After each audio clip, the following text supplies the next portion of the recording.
you have a very famous song in Cork. Well, you have a couple of very famous songs in Cork.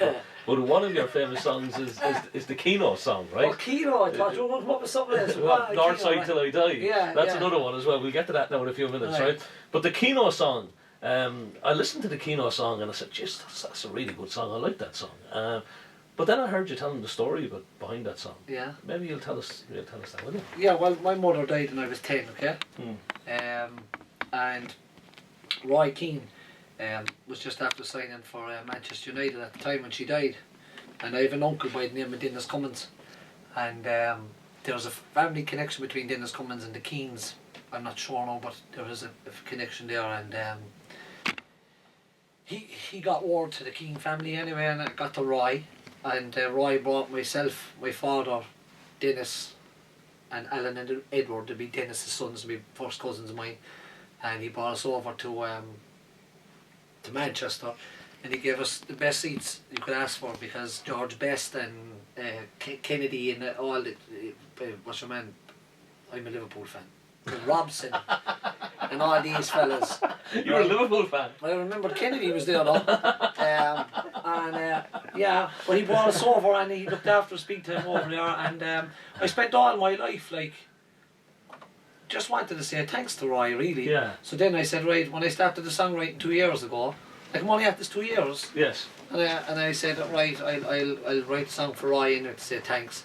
And then a few weeks ago, and I have to give him a mention, the chairman of Core Ramblers, Bobby Donovan, the famous handsome Bob from Cork City, from the north side. I said to Bobby, look Bobby, you're bringing Roy down, what's the crack? He said, well, you're no bok. That's a Cork saying, right? You're not a fool. Right. You're no bok. He said, I think Roy will have no problem, and you know. Yeah. So I framed the single for Roy. Right. And I got another fella, Tommy Murphy, there from VMS Ware. He makes up the frame for me. He made up the frame of Roy and pictures of Roy's career, everything from Rockmount to the Kennedy Cup team in Cork, right up to his managerial role with Ireland. Yeah. I presented it to him on the stage down in Silver Springs Hotel in Cork. And I walked up to him and I was, do you know what now, Mick? I can't remember it. Yes. Because I was concentrating so much. Don't trip. Don't knock over. Don't stutter. And you did. Just like... No, I did not. I done 2 cartwheels walking out onto the stage now. Come on. But no, I went up to him and he got up off the seat and we just locked hands and I said to him, look, I looked him straight in the eye, and because I wanted him to know that I was genuine. Yeah. To me, the 1,400 people that were looking, or 1,200 or whatever maybe, weren't there. This was me and him, and I had to tell him what I thought of him. And I just said, look Roy, I said, look, before we start, I said, I just want to say thanks to you for what you've done to me. And he said, there was no problem, Myles. And I said, anyway, we had a bit of small talk, and I said, anyway Roy, what did you think of the song? And he said, thought it was pretty good. And I said, well, it must be great if you said that. And somebody took a picture of it. Actually, it was my daughter, Casey, and she's listening. Hello, Casey. And she said to me, she took the picture, and it's great because she caught the two of us smiling, kind of pulling back, yes, shaking hands. Yes. You know, it's a great photograph for a child. She's only 11. Yeah. And I walked off the stage and I sat down next to my father, and I said, Dad, did that just happen? You know, like, but it was something off my bucket list. It was gone. Absolutely, I needed to thank him, and I know he's done. The man is unbelievable, and he does so much stuff that nobody knows about. Yes. Flying in and out of here, Yes. and sick children, Yes. and everything, and he doesn't want no paper or anything like that. But I just had to say thanks to him. You know? Tell me this. 23 years I waited to say thanks. 23 years. Yeah. Okay, Myles, we'll definitely have to get the Keano song before we go. There's no question Right. about that. So, Keano being your ultimate hero, would that be fair to say? Or Yeah, was that he is. anyway? I done an interview last night as well, right? Right. This new crowd there in Cork, Unity Media. Brian Sullivan, local for the sound, and Alan Gould, two really nice guys. And we spoke a lot about Keano actually, and I said in the interview that we will never again see a sports star in this country as Roy Keane. I think never ever again. I went to see a thing, myself and Paddy Mangan went to see a thing just before Christmas, I think it was, in the Viva Stadium, and it was an audience with Roy Keane and Martin O'Neill, the two of them. I think there was only about 100 people at it, and it was the first time I ever met him in person, but I was just blown away by his sense of humour. He's so funny. I tears running down my eyes below So Silver Springs at him. He's so quick Yeah. and witty, and you wouldn't think it is. I think that people just pick the guy up. Yeah. I don't know, but to me, I just think he is. His drive, his ambition, everything. He's a winner. Yeah. He just everything he does is the Yeah. best. Yeah. You know what I mean? I love him. I love him as well. Yeah. Okay, let's get it. Keano, yeah? On the white church playing fields of cards, Rockland Park. They say the young fella Keane, he's gonna make his mark. He's some load of more than Mayfield, he's the best one on the team. They say he'll be the greatest player that Ireland's ever seen. And they talked to Keano when he was just a little boy. They talked to Keano, a young fella called Roy. They talked to Keano on the Cork city streets. They talked to Keano. Say they go across the sea. They talked to Keano. Signed up by Cove Ramblers for a couple of pound a game.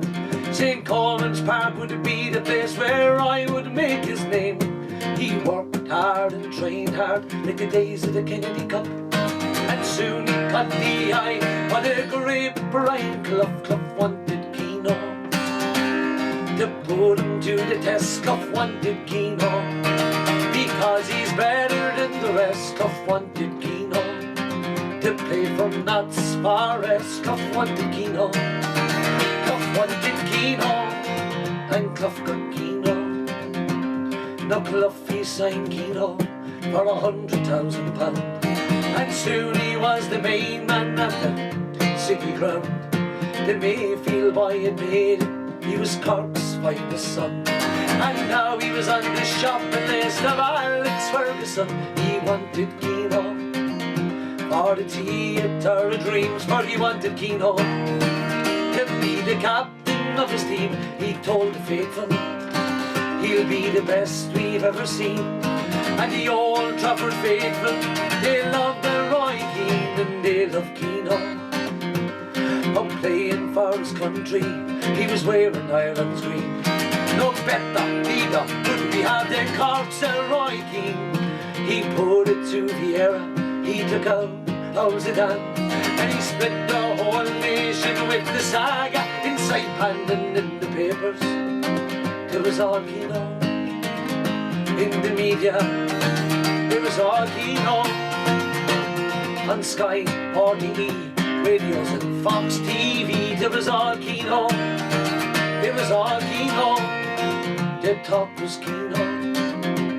The glory days at Manchester had come to an end. It was off to Celtic in Glasgow's East End. Like a warrior going to battle, he led out his troops and finished up his playing days at the Glasgow Hoops. They chanted Keano all around Celtic Park. They chanted Keano all around Parkhead. They were chanting Keano up and down the Gallow Gate. They were chanting Keano. They were chanting Keano. The Celts love Keano.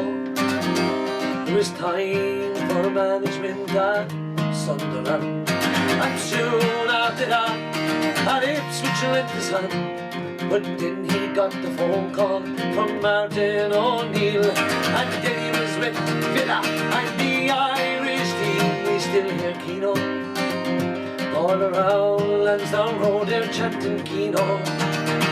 All around Villa Park they were chanting Keano. All around Aviva we still hear Keano.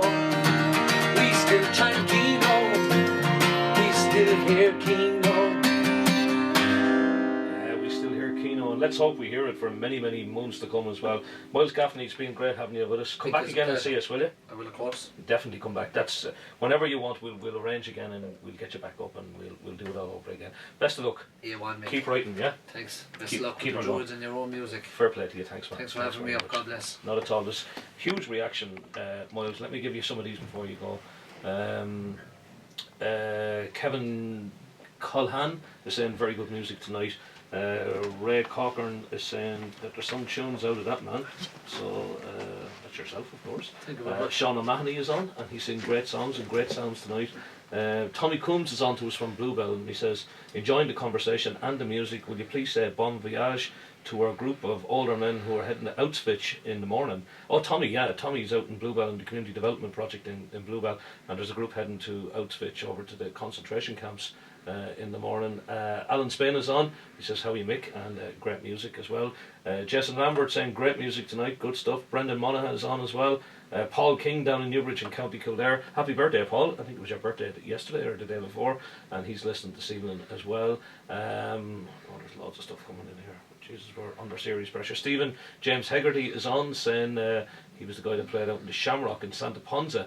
Good man, Stephen, fair play to you, yeah. Martin Milan is on again, and he's saying you're sounding absolutely brilliant. And it goes on and on and on. So thank you very much for tuning our direction, folks. Thanks for all the comments and the feedback, and the best of luck to Myles as he goes along with his career. Well done. Thank you very much, people. Fair play to you. God bless. Alright, let's take a bit of music and then we're